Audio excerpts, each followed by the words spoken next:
Good morning and welcome to Live with Chris, an interview podcast where we can learn and grow together. I am your host, Chris Oviedo, and I want to thank you for sharing the next hour with me. On today's show, we are going to talk about ways to save energy at home. We will learn about energy audits, what they are, and how they can help us be more energy efficient and save money.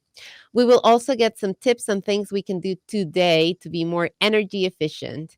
And to dive into our topic, I am joined by two guests this morning. Our first guest is Howard Community College's Environmental Health and Safety Supervisor, Bob Marietta, a longstanding Howard County resident, an environment champion who has served on many environment committees and task force, and continues to lead the way for a more sustainable community as part of CA's Climate and Sustainability Committee, the Watershed Advisory Council, Howard County's annual Green Fest, and HCC's events, groups, advising, and much, much more. Our second guest this morning is the Columbia Association Director of Sustainability, Jeremy Scharfinger, who brings over 20 years of experience in institutional sustainability, energy management and efficiency, greenhouse gas emission inventory and mitigation, climate change adaptation, life cycles analysis, and water resource management. Jeremy has been involved in various national advisory groups and is currently focused in Colombia through his job at Columbia Association. And that's exactly where I want to start our conversation today. You both have a commitment, long-standing careers. It shows your passion for the environment. Jeremy, I want to start with you. I want you to tell us a little bit more about the role that you have at Columbia Association and how the sustainable efforts, led by CA benefit all of the residents here in Colombia. Welcome you both. Sure. Well, thank you so much for having me. I appreciate this opportunity to speak with you and Bob and uh, anybody interested within the HCC community that may be watching this session. So, as the Director of Sustainability for the Columbia Association, I wear a couple of hats. So, the first hat is working within our own operations as an institution to make our operations as environmentally sustainable as possible. So, looking at how much energy we use, what types of power we use, can we make it cleaner, how much water we use, um, where are we at in terms of our waste management? Are we procuring materials that are perhaps more sustainable than others? Are we handling our waste disposal as responsibly as we could? And involved in it also is some aspects around cost, because especially on the energy side, if you're saving energy, you're also saving costs. So not only am I working to make our operations as environmentally friendly as possible, but I'm also saving real money for the institution. So with the energy saving measures we've implemented, we're saving several $100,000 a year in utility costs as a result of our energy improvement efforts. And then we can also, as a result, take those resources and instead of sending them to a utility company, we can reinvest them or spend them on other programs within the community. That's some of the benefits of how working within our own operations helps the community. We conserve resources as an organization, which is fiscally responsible, and then we can repurpose those funds to provide other types of services for our residents. And then we're also making our facilities cleaner, for example, brighter, better lighting with our LED lighting projects, working within our own facilities. So there's improvements in the service to our members as well as costs. So then the other That's, piece of, yeah, go ahead. yeah, Go go ahead. ahead. I just got Well, really so excited the, about what you just said because I know at home we can do the same thing and to know that our community is so involved and is doing that for us, in this vision, in this global vision. Um, but to also know that we can do the same thing at home is really exciting. But go ahead. What's that second part of your job? yeah, so that's the other piece of it is taking what we're learning and working on within our own operations, and then empowering and educating our residents within the Columbia and Howard County community of how they can take similar steps. So, how can they put solar on their homes? How can they make their homes more energy efficient? And so, we've had some long-standing community outreach programs where we basically have quarterly energy meetings moving throughout the villages in Columbia, where we're able to uh, educate our residents on what's out there for them around clean energy and steps they can take to make their homes more energy efficient. And then also providing some third party guidance, some advice, for example, from me on what to do, and then help them sort of make these same changes within their own lives. Hmm. Let's talk.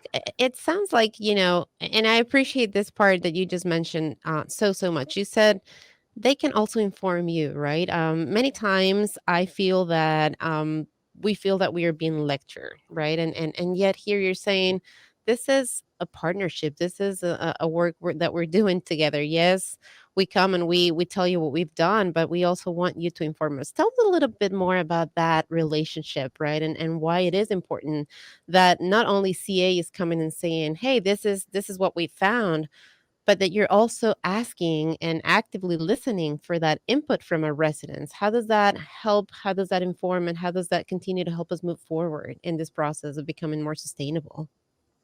Oh, that's a really fantastic sort of point. And what's one of the favorite aspects of our community energy meetings that I personally derive significant value from is the dialogue, is the exchange of questions. Hey, I have this issue with my home. I have these trees or shading. How do I address this problem? And then it creates a really nice dynamic where myself, other staff, members of our program implementation team are there present, engaging with residents who, in fact, given the nature of Howard County and the Columbia community, are fairly educated and informed themselves, right? And so most of the individuals that we're interfacing with are fairly astute on these subjects. And so they come to us with great questions and really good challenges for us to help work through, and then also make the project or the program we're trying to offer to them better. So it is a nice dynamic. And I really appreciate that because maybe when you are looking at the whole community, there may be little things that residents can point to you guys that, otherwise maybe you guys would have met just totally missed because you're looking at the whole community. But we, the residents in Howard County, the residents in Columbia specifically, we are the ones who are going out in the pathways every day. We're the ones who are driving around the neighborhoods every day. We're the ones who are actively um, the vigilantes, I guess. It's not the right word, I know, but that's what we are. We are looking out for our community. We're using our resources, our community. And so it's crucial. I agree with you, Jeremy, that it's crucial that we inform each other, that as residents, we bring our knowledge of the community and of sustainability, and also CA works with us and partners with us, because that's how we can make our community stronger and more sustainable. So I 100% appreciate what you just said so much. Bob, today we're going to focus on energy efficiency. Um, let's just remind everybody. I know we've had conversations about this before, but let's just remind everybody what it means to be energy efficient, and why, in order to become energy efficient, we need to become aware of how energy is used and where is wasted. Yeah. The simplest way I like to think of it is, if we think of energy as being money, and we don't want to waste money. And we also need to think of energy always produces heat. And so if you produce heat where you don't want it, you have to cool it off. And of course, that costs more money. So we really need to think about how and where we're using our energy, and try and use it the most efficiently way we can to get our most bang for the buck, so to speak, so that we're not wasting it and not creating more problems by using it in an inappropriate or in not the best way. So it's important to understand, where those little leaks may be, where, our energy, like you just said, is escaping our homes. I mean, things like that. And those things, we don't really think about it. We just take our homes as what they are. And so I'm recently, if I may share a little bit of my personal journey through that, I've become a lot more aware since we've started our conversations. And we bought a home not that long ago. The windows are a little bit older. So I'm finding, since I don't have it in my budget right now to change my windows to protect my home, but I can feel this winter has been really cold. So I can feel the cold zipping in a little bit. So I just recently purchased some curtains, right? Trying to block some of those things. But it's because of that awareness now that I've gotten from you, Bob, in our conversations, that I'm more mindful about that, right? Whereas before I would just simply accepted that and maybe bought me I don't know, warmer clothes and just walk around with two coats or something like that just to protect me, but not really think about, well, I really need to worry about the house and the temperature in the house itself, not just my body temperature, because that could actually be more money that's coming out of my pocket if I'm not paying Right. attention to those little things. So, Jeremy, thinking of it globally again, right? And as Columbus Association, I know that back in 2012, you guys set a goal, a very ambitious goal, to lower how much energy was being used by your building portfolio by 20%. And you guys gave yourselves 10 years to do that. But you were so effective. You guys did all of your homework, you did all of your work, and you actually you guys completed that goal sooner than expected, 4 years ahead of schedule. Tell us a little bit about that process, right? What did it take to accomplish that goal 4 years ahead of schedule? Was that it? Is that where you guys stopped? Was that just was that the goal, and then you guys said, okay, we did it, we're good? Is that where we stop, or how has that influence, maybe inspire you to, I don't know, do more? Can you guys do more? What are some of the new goals and efforts that are being undertaken by CA to continue making energy efficiency a priority? Yeah, that's a great question. We when the program started in 2012, when I was brought on board as the energy manager at the time, we had significant support from the CA board of directors, as well as the president and other leadership within the organization, to really, really work aggressively towards that. And so, as you mentioned, we hit our goal in 6 years. We reduced our energy use by 20% within 6 years, which is pretty significant. And we accomplished that by really aggressively looking at LED lighting retrofits, HVAC systems, a little bit of renewable energy, but primarily really looking at our buildings and investing in more efficient technology, and also working with what we have to make it as efficient as possible with set points and occupied and occupied. So, where things were turning off at night when they didn't need to be on, for example, when historically they would run 24 hours a day. So, we did that in partnership with the US EPA and the Department of Energy on a couple of their voluntary programs. And, we were recognized for that by the Department of Energy with an award in 2018. And we're really excited about that. But once we hit that goal, as you mentioned, the 20%, we established a stretch goal. So our new goal currently is a 30% reduction by 2025.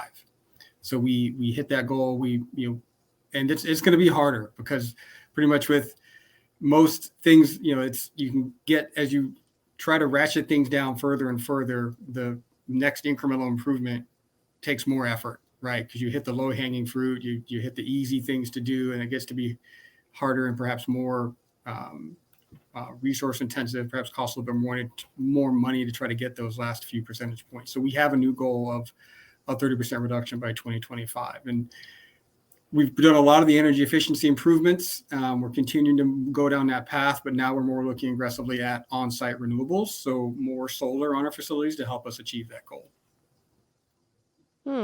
So you mentioned a couple things that I want to stop and think about for a moment. You said, right, when you're not doing anything, basically, right, is what you just said. When you're not really looking at it, when you're not being actively proactive about it, then there's a lot, right? There's a lot of space to start, right? Like in my case, I said in my house, I know that there's a lot of things that I could improve.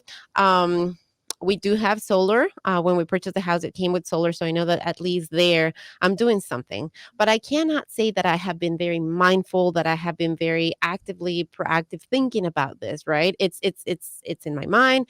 I have an awareness. So taking that first step, right? Taking that first step and implemented that one first thing. I think that's what you were trying to tell us. That's how it started with CA. It's like, we know that this is important. We know that it can bring savings, like real savings, money into our pockets that we can then go and invest back into our community. Making that switch, right, and actually starting to implement those things, and then once you've hit the first two or three points, the two or three things that you had started with, not stopping there. Jeremy, I want you to talk to our residents because I think that that's many times the challenge, right? First, to get started, right? So for CA, what was it that that point, and Bob, I would love for you to add as well for HCC after we hear from Jeremy, but like when you guys said this is what we're going to do, and we're going to give ourselves this time frame, we're going to give ourselves this 10 years, and we're going to hit this 20%, right? We're going to lower in 20%. How do you start with that plan? How do you, and for our residents here in Colombia, right? How can they start today? How can they take that first step and maybe partner with CA, maybe work with CA, so that they can accomplish, right, those goals to be more sustainable at home? Yeah, that's a great question. So the first step, the first thing that we did, and that homeowners or residents in Howard County in Colombia, the first thing you need to do is understand what you have. So, from my background, I was working on energy audits and working on energy efficiency programs for utilities. So I understood that the first thing, the best practice, is to do an assessment, do an audit of our facilities, and therefore residents would want to do an energy audit of their home to basically look at what they have. How is their home operating now? For example, like I referenced occupancy schedules for your HVAC system. Is it running 24 hours a day with the same set point, even if you're not home or even if you're asleep? So that's a great first step that you would discover and learn from with some type of assessment or an audit of your home. And then once you have that information, there's lots of guidance out there around best practices and how to prioritize what steps are taken, which ones will get you the most bang for your buck, and which ones you can implement essentially with no cost, that are zero cost steps to start saving money immediately on your utility bills and help reduce your energy consumption. Bob, tell us about that process for HCC as well, because I know, and we've talked about this before, right now, all of the things that we're doing, but it had to start somewhere, right? And I think Jeremy just touched on is that understanding that effort, that intention actually brings back benefit, and we're talking money savings benefits here. Yeah. And also things like comfort and ergonomics and all the other things that make it more pleasant to be working here. We have a couple of programs. One is our Green Professor program, and the other is our Green Office campaigns, where people will guide them through looking and seeing what energy use they have in their spaces or in their classrooms, and then we'll help them take the steps that they need to become more energy efficient and greener in their spaces that they live and work in. And so we do need everyone's perception and help on it. And it goes even further to those areas and those people who control a large, use of energy, people that have appliances. And there's a lot that can be done by upgrading appliances and getting a more efficient, unit that will actually save energy. And one thing we're working on right now is people that have tiny little refrigerators in their offices. And those use more energy than a big refrigerator that multiple people might use, set up in a kitchen area. And so we need people to think about it. Yeah, those little bitty dorm room ones that they're called. So we'd like to get rid of those. And then even worse, somebody gets cold and brings in a space heater. And these are the worst because they make them comfortable. But our HVAC system, if it determines that a room is hot, it's going to pump in more cold. So they're constantly cranking up their space heater more and more. And our system is trying to cool them off, get them back to the standard temperature. And their poor neighbors on either side of them are either sweltering or freezing as the system tries to compensate for it. So we need people to think a little bit and ask our facilities area to support them, to make them more comfortable, not to just try and go out and make decisions on their own for a short term, or what they perceive of as a short term gain. Now, I know BG&E will actually help homeowners buy new appliances. If you've got an old refrigerator, the newer ones, if it's 10 years old, they say they can be almost twice as efficient if you get a new one. And so the power company, so that they can cut down on the size of their wires and stuff they have to run, they'll help you pay for it. And I think it's $50 they give you now, and they'll actually come and pick up the old one. So it's in their best interest to have you upgrade your appliances as well.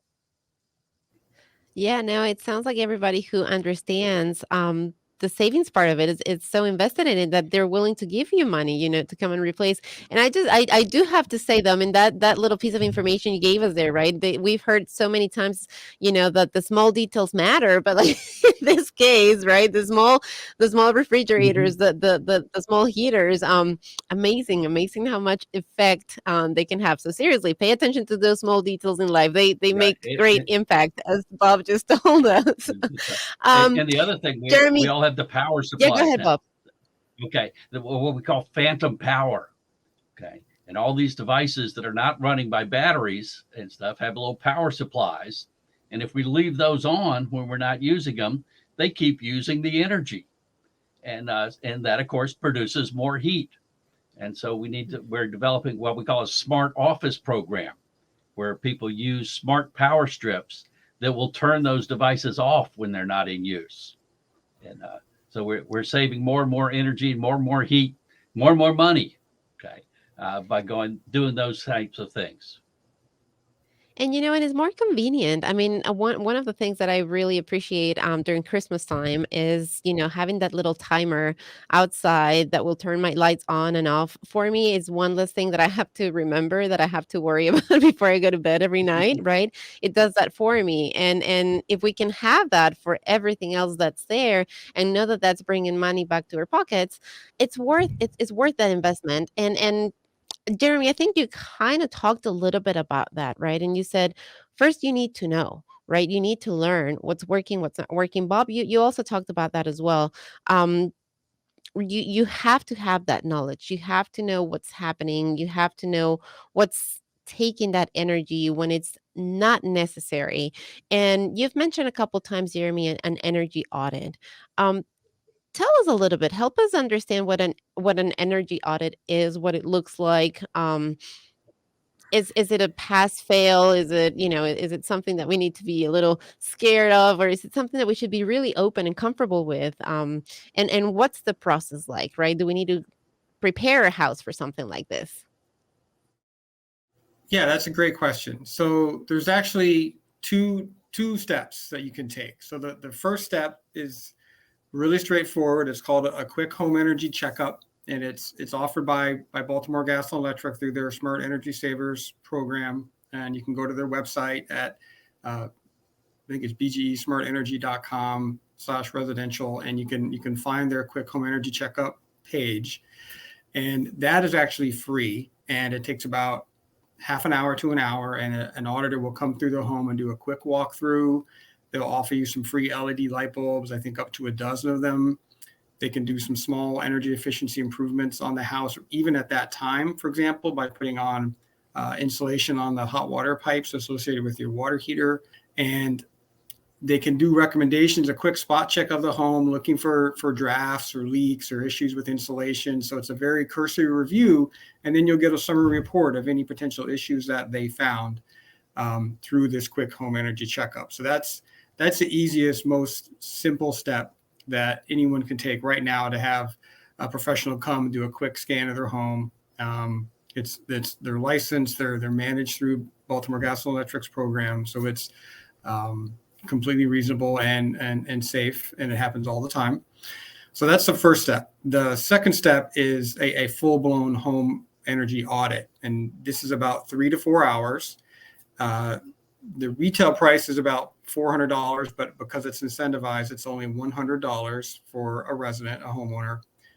So again, it's just $100, and a professional will come and really do a deep dive in the home. They'll do a blower door test, for example. That's one of the most important tests they can do. And that's basically, they'll put a big fan in your door, your front door of your home, and they'll negatively pressurize, and then they'll find all the drafts that are available or that they can note within the home, because there's so much airflow moving through the house. So this is where you find all your leaky windows, the leaks around, for example, the hatch that goes up into your attic is a big one where there's a lot of drafts, especially right now today in the wintertime where it's cold. There's cold air getting into your house through some of those spaces. They'll use an infrared camera, for example, to look for other hot spots. And so that's sort of the big most impactful step is the full energy audit. Yeah. So, okay, so we have this energy audit, and I know, like you said, you guys have partnered with Retrofit Baltimore to come and do this audits for residents, right? So let's say we go through that process, we get this report. I'm guessing that you're going to give the homeowner. What happens afterwards? Correct. So once the auditor is done with their work, they will go back to their office, assess all the information. They'll even pull some data from your BGE bill on file that they have, because they're working in partnership with BGE. And then they'll come back and schedule a meeting or a call, a virtual call at this stage with COVID. And they'll run through all of their findings, and they'll document the most impactful savings they can implement and their cost. And the great part about the program, and because it's sponsored by or incentivized by the Empower Maryland Act and BGE Smart Energy, is they'll pay up to 75% of the costs of the improvements for the homeowner. So the homeowner only has to pay for 25% of the cost of the improvements. Yeah, and they'll cover up to $7,500 of cost of the insulation or air sealing or other type of improvements. Wow, that's fantastic. So what's the process, right? If somebody is listening and somebody is watching and they're like, I'm really excited. I've never had an audit performed in my house. And Jeremy, a side question, I guess that comes to mind here is there an age, right? Maybe somebody's saying my house is really not that old. I've only had it for a certain period of time, where it was built not that long ago, maybe 30 years ago. 20 years ago, 10 years ago. Is there an age for the house that we should consider, or when we should consider starting doing these energy audits? I mean, that is a valid aspect of the program, in terms of older homes tend to need the most improvements, right? Because over time, building codes have become more stringent. So a brand new home today is much more energy efficient than a home that was built even 10 or 15 years ago, because code continues to get more rigorous for energy efficiency. So the older the home, the better. And it's likely the older homes have, single pane windows that are very leaky or very little insulation in it. For example, like the townhome I live in Harper's Choice, it was 50 years old and it had almost no insulation in it when I moved in. So, the older the home, the more likely there are significant improvements to be made in it, for sure. But so it's worth for somebody, even if their house is 10 years old, is worth to just maybe stay up to date on some of the newer things. Maybe there are things that they will find. Maybe you don't need a full audit. Maybe you just need, the first option that you gave us through BG&E. Or maybe if you really want to know, maybe you should do that audit. What are some of the requirements? If somebody's listening, watching, what are some of the requirements in order to participate and get these audits through Columbia Association? Well, so getting back to your first issue, your first question on some of the other benefits, even a newer home, for example, there are aspects of the audit that can identify issues even in a new home. So they can, if they're up in the attic looking at their insulation levels, they could identify a roof leak or potentially a mold issue in the home that could be discovered. The other piece of it that they look at within the energy audit is how efficiently the gas-fired equipment is functioning. So your furnace and your oven, making sure there's no carbon monoxide or air quality issues associated with how that equipment is operating. So there are significant benefits associated with doing an energy audit, even if your home is fairly new, because it can discover things that would improve the overall quality and comfort of your home ownership. And also you get the free LEDs and some of the other free features and improvements that go along with it. So even if there isn't some big energy savings improvement that can be made, there is value as a homeowner to having someone who is a professional come in and do an assessment. As far as the requirements about participating in the program, all you have to do is be a BGE customer, and you can sign up, and an energy auditor or account rep will reach out and get some information from you and begin scheduling an appointment. Now, it will take about 3 to 4 hours to do the full energy audit. So, that is the one obligation for the homeowner, is having the chunk of time to do it. Absolutely. Now, is this open to CA residents only? Is it open to all of Howard County residents? And if it is only for CA, the program through CA is only for Columbia residents. Are there opportunities for those who might not fall into CA property? Well, that's the great thing, is it's not specific to Columbia residents. We are kind of agnostic, if you will. The BGE program is fully within the service territory of BGE and Civic Works. They're based in Baltimore, but they work in neighboring counties, so it's not limited to Columbia residents at all. Bob, Jeremy made a point here. He said there's older houses that will benefit more. The college itself has been, around for about 50 years. And I know not all of our buildings are 50 years old. But when thinking about being energy efficient, right? When not just looking at the new buildings, which I know that when we are building something, when we're bringing a new facility here to HCC, that's part of the conversation. That's an active part of the conversation. How are we going to make this building sustainable? We've talked about even the windows, which is one of the most fascinating things that I've learned with you. But when we're looking at those older buildings, right, how are we making sure that we are also improving those, that we're not leaving them behind, right? That we are trying to bring them as much as we can up to date and making them sustainable as possible. Yes, there are a number of different legal things fall into this. Our new buildings are required to meet the standards called LEED Silver, and that's LEED, Leadership in Environmental Education and Design. And this is a checklist, basically, that requires you to meet certain standards for your building and for all your appliances and other features inside the building. So our new buildings meet that, and our older buildings, we are going through and raising them up to those standards, okay, so that everything is more efficient. Now, the state requires us to wait 15 years after we do a major renovation before we can start another renovation on the same space. So we're still lagging behind on a couple of our facilities, but almost everything has been brought up to those LEED standards. And so everything is pretty much very energy efficient in terms of building, like the windows, and like Jeremy mentioned, the insulation. Those things were pretty much up to date. And though we're constantly looking to see if there's things, and as new materials and new methods come along, we're constantly looking to see if there's some things that we could do better. And right now we're getting ready to where, if you look out the window, you'll see our new MAC building. They're putting up the steel supporting that. That's the Math and Athletics complex. And that's being built on the south side of our campus. And so it will also be built to the LEED standards as we put it in as a new building. Jeremy, is there like, the top 10 things that usually come up in an energy audit, or, just something that's really common, or maybe you're getting questions from residents all the time, like the same 10 questions that come up all the time. Is there something like that? Is there a top 10 list that you can give us, and maybe some ideas and tips on how to counter those? Yeah, that's a great question. So typically in an energy audit, the most common and most impactful finding is associated with air sealing, with leaks around windows and doors, and other types of penetrations in the envelope of the home or the wall of the home. Like, for example, in my townhouse, a big one was the exhaust dryer duct that went outside the house. That was, at the time, there was if you could see sunlight coming through right from right outside.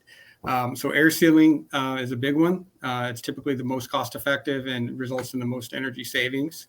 So, and you as a homeowner don't need a professional necessarily come find every single one. You can be near your windows, like you mentioned earlier in the show, that some of your windows perhaps are drafty or you feel a little cold, and so you got the curtains up. And so that is one way to help in the wintertime for sure, around sort of coldness or energy losses associated with windows is curtains. Although if you have south facing windows, you'd want those to be open so you get some sun in there, so you get some solar heat, some heat from the sun as well. But insulation would be the second one, following from the air sealing. If you pop your head up in your attic and you're putting away your Christmas decorations or your holiday lights or whatever it may be, and you notice there's not very much insulation up there, that would be one that would be a big energy saver for the homeowners as well. And then LED light bulbs, looking at lighting, would be a third one. The cost has come down tremendously in recent years around how much an LED light bulb costs, and they last a very long time, up to 10 years. I have LED light bulbs in my house that I've had running for 14 years straight now, for example. So there's a quick three.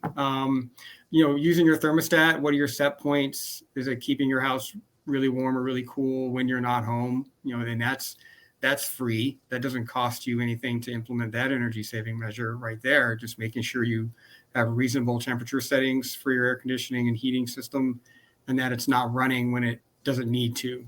So there's a handful of really impactful measures that are very common.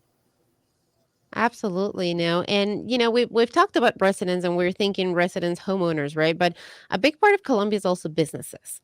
And, I want to hear from you, Jeremy, and the importance of not just, the big institutions, right? Like Columbia Association, HCC, and other of those key stakeholders here in our county to be mindful of the environment, but also our small businesses. I'd love for you to speak with them about the importance of them also becoming aware of the impact that they're having in our community and in our environment, and why it is important that they learn more about this and that they become active participants of sustainable measures and efforts here in Howard County. Small businesses, especially, which typically are very, very cost conscious, right? They typically have very tight margins, and energy is one of those overhead costs that's always going to be there. And so, for the same reasons that we were aggressive in working within our own facilities as a business, and the steps that we took and the incentives that were available to us from BGE. So we implemented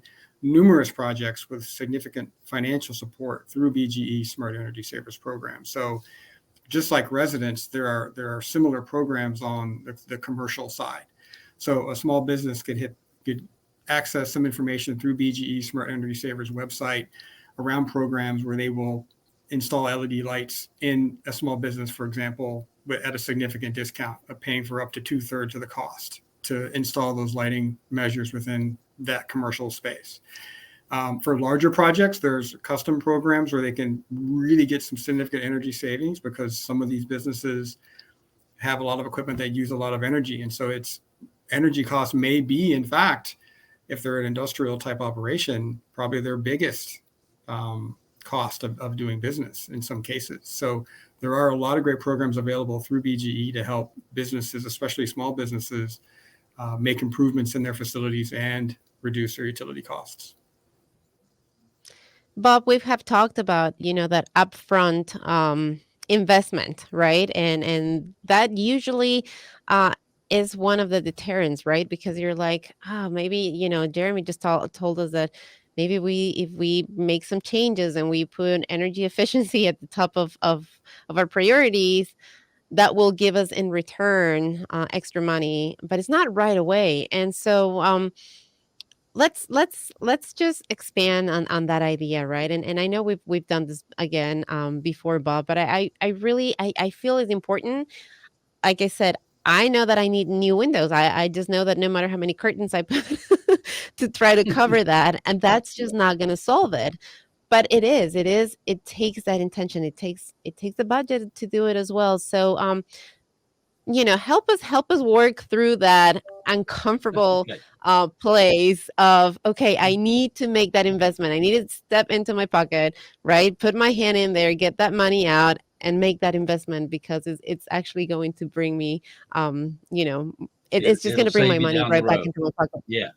Yeah. Okay. And there are tax benefits as well. So the manufacturers provide rebates so that you will buy their products that will save you money, and the government actually gives you tax rebates for money that you spend for energy saving, particularly large scale activities. And windows would certainly fall under that category. And so consider all of those when you're trying to figure out what the cost is, okay, of the activity before you move forward. And oftentimes it's not as scary as you might think when you just go on the newspaper and look at the ads and see how much they want for new windows. So you do need to take into account the rebates and the tax benefits that come from it. So it is important to do our homework. Anything you would like to add to that, Jeremy? It's the upfront costs are legitimate, and there are some improvement measures that have longer payback periods. Lighting is great because it typically pays off within a year or two for the most part, right? The payback is right away. HVAC systems, similar to windows, have a longer payback, but there are other benefits around lower maintenance costs, improved comfort. The double pane windows are better at sound attenuation or sound deadening. So your home not only is more comfortable, you're saving energy, but it's quieter. It keeps out some of that road noise. And then there's other aesthetics and other values that are sort of provided to you as a homeowner beyond just the energy savings. So it's kind of you're balancing all of these factors. Energy savings is part of it. And as Bob mentioned, there are some creative financing options that are out there, and a lot of these vendors or suppliers will, have very low cost loan options that are out there, or other energy sort of rebate programs that perhaps the state might offer as well. So if you're like Plus, me when and you you go to need sell new your windows, house, when you go to there you sell go. your If house, you're like me, go it'll ahead. be worth more because you've made those renovations to it. Yep, absolutely. So if you're like me, you need new windows, or there's something else, right? If Jeremy said, I mean, if you look up and you see light coming in through places where there shouldn't be any light coming in, or if you feel that breeze, in underneath your door, things like that, it's clear signs, right? We don't need that expert. Yes, there are things that we need an expert for, but there are some things that we do not need an expert to come into our home for us to realize that there are things that we should be doing, that we could be doing, to improve our quality of life and our savings overall as well. So it's a challenge for me as well as it is for you to take that step, right? And go and visit BGE's website and go ahead and do those audits and see how we can improve and make those investments that will, bring greater return than that initial investment. I do have a question, and I know that we've laughed with friends and neighbors when we have looked at our BGE bill, and it says here, how do you compare to your neighbors? Yeah. Is that real? Is that true? Because I feel like I'm always the black sheep of the neighborhood. Like I'm always the one that's failing because there's always neighbors there that are doing so much better than me. How do they measure that? Is that a real measurement that we need to be looking at? Is that going to improve once I do that audit? Yeah, that's a great question, and that's a tool that BG rolled out several years ago now, where I'm not sure how often they do it, maybe twice a year, perhaps, but it is fairly legitimate, and they try to compare your home to a similar square footage home in a certain radius or a certain area.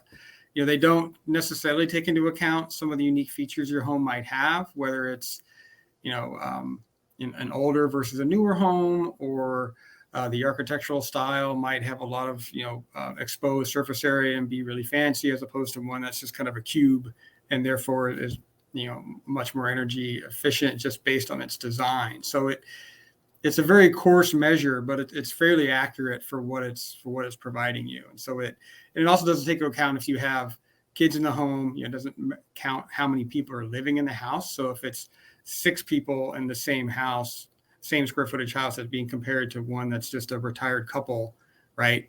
obviously the one with 6 people in it is going to have way more showers, way more laundry, way more things happening that use energy. So it's more of an informational tool to help educate you on how you're doing. And I sort of just use it to compare against myself. And I take that comparison to others with a grain of salt, and then just sort of look at my own performance over time. Yeah, don't think you're Thank good you or for helping me bad. understand. I was feeling a little something, Bob. I'm not even gonna lie. I was like, I'm always doing so bad, you know. Yeah, So it- no, thank you for clarifying that and for helping us understand how they look at that and how we should be looking at it as well, right? As that comparison against ourselves more so than against our neighbors. But it has brought some good laughs. I'm not even gonna lie. I'm not even gonna lie. If you were but gonna say it something, is Bob, go ahead. useful because the neighbors do have the same climate you have. Okay. So they're getting the same snowfall, the same rainfall. So it is a good indicator.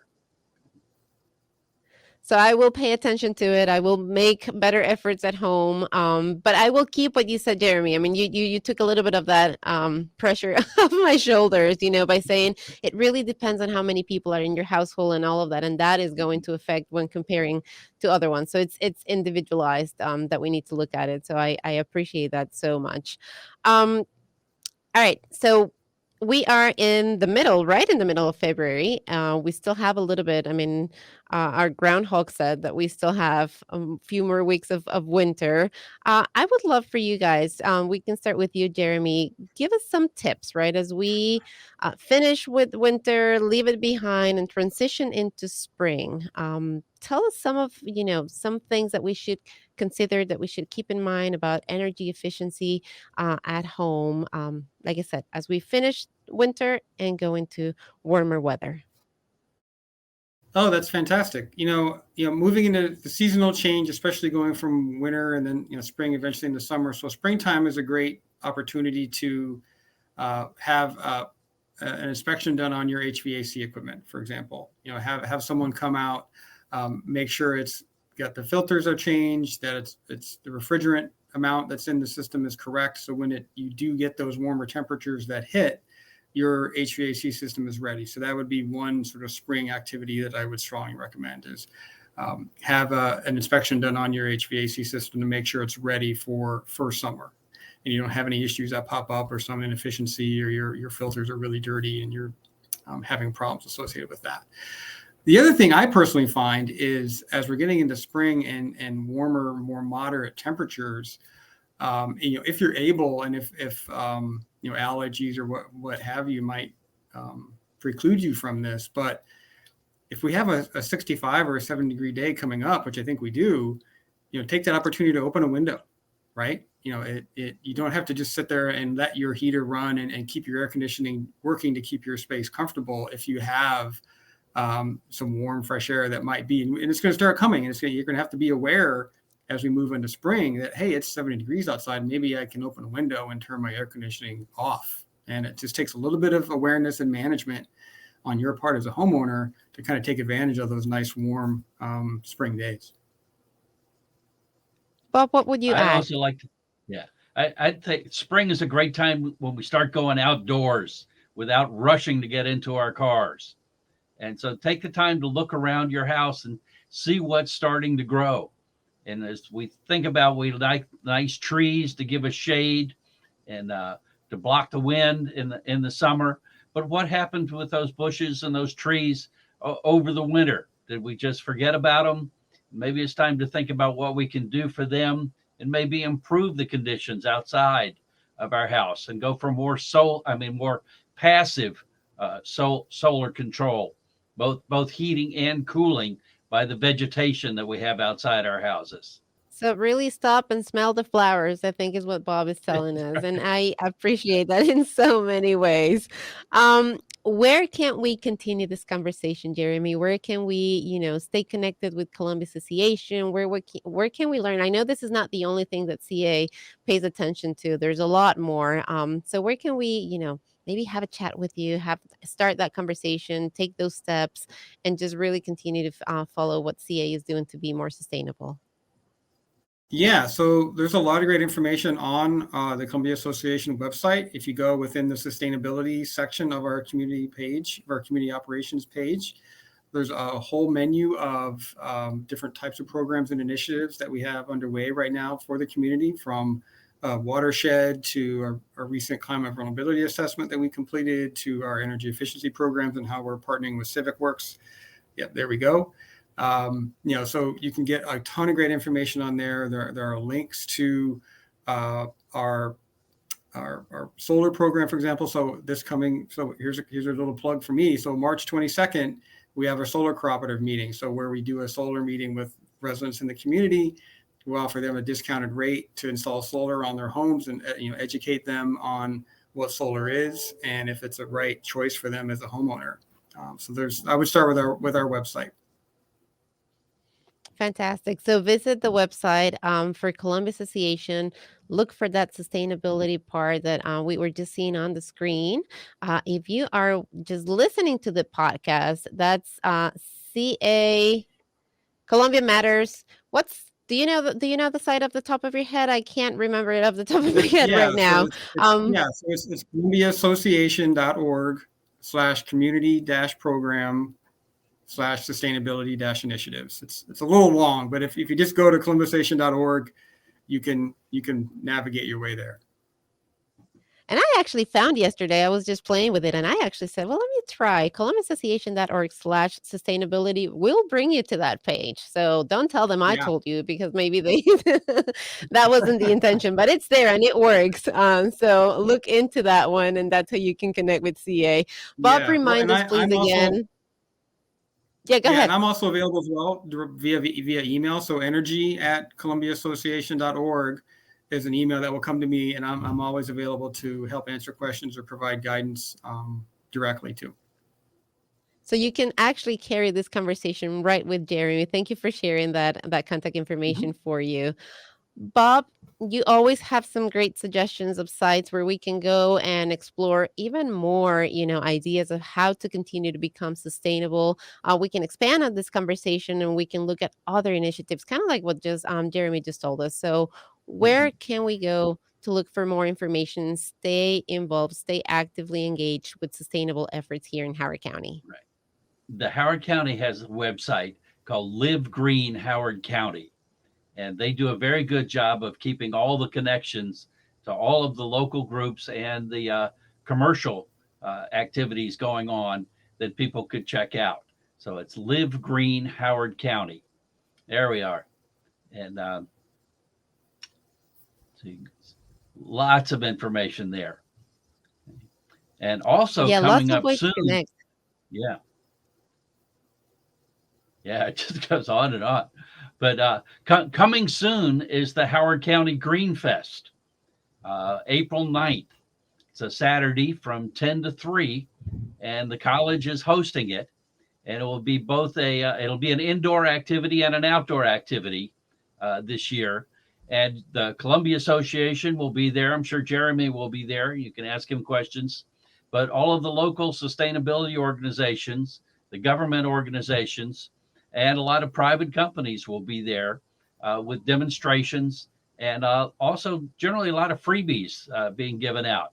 I know they're going to be giving out trees from the Howard County beekeeping or Howard County Bee City effort. And so watch your news outlets for announcements about what you can do to sign up to get a free tree. And they'll do things like shredding, and there'll be a lot of native plant vendors there. So it'll be quite an activity that everybody should come and take advantage of. Generally, there's a couple thousand people show up. Yeah, and in the past, it's there's been rain barrels, there's been workshops, there's been play spaces, natural play spaces for children outside. So if you're thinking, oh, I can't come because I'm gonna have my children, we have the quad here.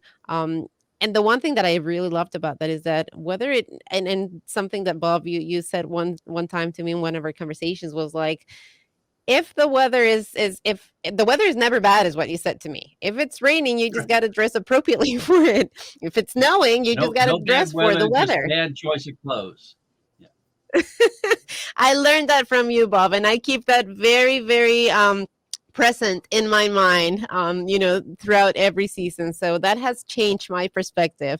So plan for Greenfest, come to Greenfest, get involved. It's a great event, lots of workshops. Like I said, like Bob said, we will be putting out more information. We will try to be there as well as Dragon Digital Radio. So, maybe you'll have an opportunity to come and meet in person, all three of us, on April 9th here at Howard Community College. We are very close to the end of our show, and we've shared a lot of information with our viewers and listeners today.